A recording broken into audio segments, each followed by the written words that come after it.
So teams and team working are recognised as vital to organisational success and resilience. So it's no surprise that team coaching is becoming more and more important as part of the Coach Mentors toolkit, especially for internal coaches working inside their organisations. In this short presentation, I want to talk a little bit about what team coaching is, and I want to outline for you a model that we use in the OCM, both when we're working with teams as a team coach and when we're developing team coaching skills in others. I will touch on what we see as the key core skills of the coach working with teams. And a lot of what I'm going to discuss could apply to the team leader who's applying a coaching style as she works with her team. But in the interest of clarity and brevity in this short presentation, I'm going to focus on team coaching by someone from outside of the team. And if you do want to know more when you finish this, there's a lot more detail about our model in the learning signposts, along with some references to helpful tools and other models as well. So, people are using the term team coaching in a number of different ways. As we've said, to talk about the role that the leader plays in coaching and developing her team as a whole, but also to talk about the role that an outsider can play in supporting and facilitating the growth of a team. And in some cases, people are talking about team coaching when really I think they're talking more about team development or team facilitation. At the OCM, we rather like David Clutterbuck's description from Coaching the Team at Work, helping the team improve performance and the process by which performance is achieved through reflection and dialogue. Peter Hawkins also points out in his book, Leadership Team Coaching, that this relationship is one that occurs over time. So it's more than just an event. It's more than just a workshop or a team development day might be. And like every other coaching relationship, it occurs in the context that the client is working in, which in this case is often the organisation that the team is part of. So what is it that you actually do when you're team coaching, and how do you do it? Well, there are a number of tool-based approaches, but at the OCM, consistent with our situational and pragmatic philosophy, we don't advocate a single methodology or approach. We see team coaching as a relationship within which the skillful coach-mentor works flexibly and authentically with clients in pursuit of their clients' developmental goals. But in this case, the client isn't an individual, it's a group of individuals, a team, with all the obvious added complexity and added richness that brings.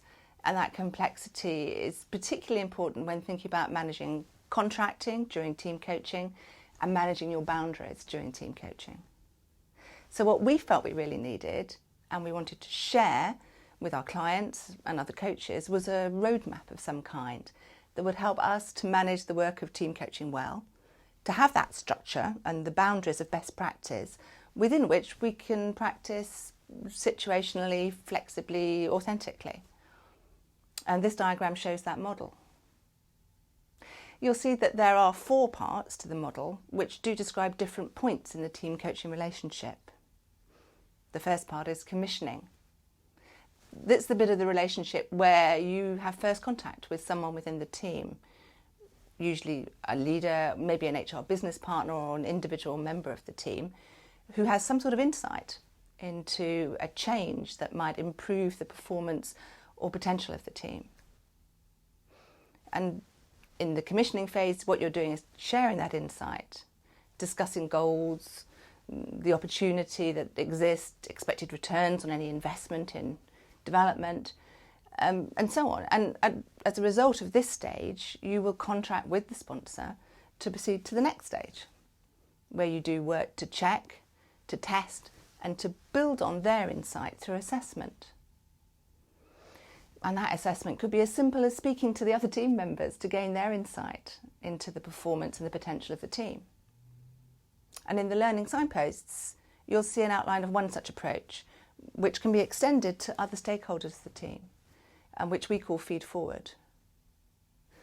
Or you might choose some tools and models that are appropriate to the particular goals and opportunities that the sponsors shared, such as models of team development like Beckhart, or maybe some psychometrics.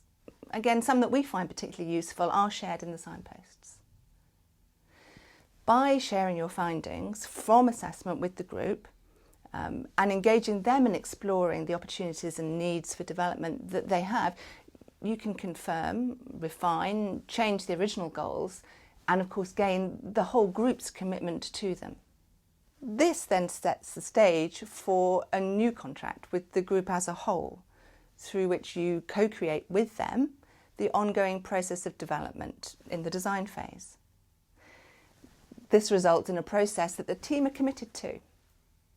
That process is likely to include some elements which you deliver with them, maybe team coaching in their team meetings, maybe one-to-one coaching, or maybe some workshops to do skills development that you contract to do. But it will also include elements that they themselves manage directly, or maybe contract with someone else to do.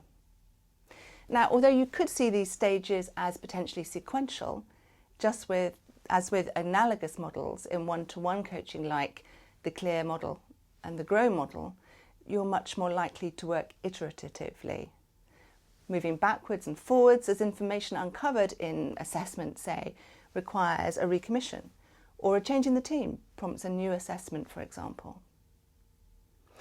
So I'm going to close now by picking up on one or two questions that are often asked by coaches looking at using or developing team coaching. Can you coach a group that isn't a team? And what are the key skills of team coaching?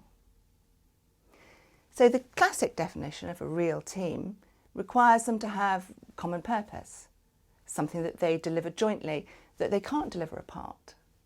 Well, not all groups that we work with are or need to be teams in this sense.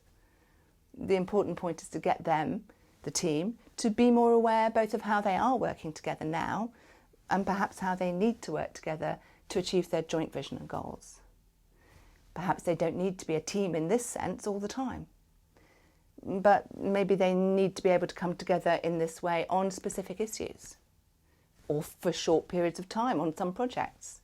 It's not necessary to turn every group into a high-performing team, and coaching in the sense that we're discussing it can work just as well to enable work groups to perform better or networks to share information more effectively. Well, now, as for the key skills of coaching teams, well, they're largely the same as the skills of one-to-one coaching. There is a particular need to manage the contracting and boundary issues, as we've just been discussing, and to pay attention to how you manage boundaries between team members. So, for example, what do you keep confidential and what's shared in the team?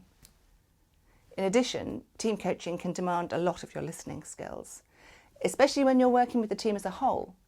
Unlike one-to-one coaching, you're listening to a conversation, not a monologue. You need to listen fully to the whole team, to the things that aren't said, to the language, the stories that are used, the body language, the tone that people use, and the way that they interact as they speak. And when you intervene in the group conversation with a question or a reflection, you need to pay attention to how and why you're doing so. You might find the document called Observe, Diagnose and Intervene in the Learning Signpost useful. It's a model that we've developed based on Schwartz's skilled facilitator.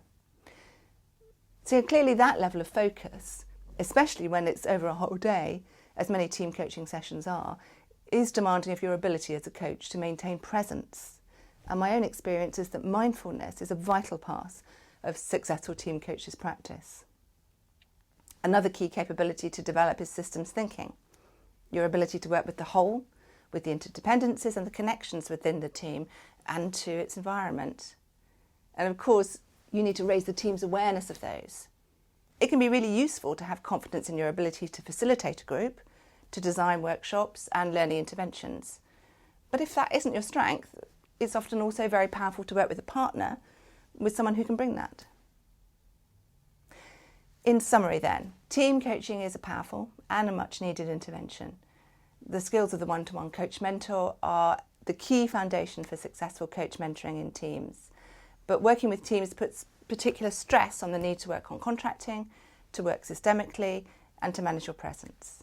it's also incredibly satisfying and rewarding work, and I hope that this short introduction encourages you to learn more.